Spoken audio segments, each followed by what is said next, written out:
қазан айында бізде 5 дерек анықталды. Составляет от 5000 тенге тяжком категории преступлений, согласно выявленного веса. Кейбір кезде ұсталған азаматтар тауып алдық дейді, выявлено на посту Қазығұрт.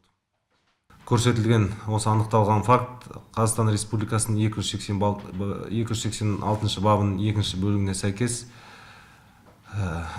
қылмыс қозғалып, Н есімді азамат Сарыағаш аудандық ішкі істер бөлімінің уақытша ұстау абақтысына қамалды.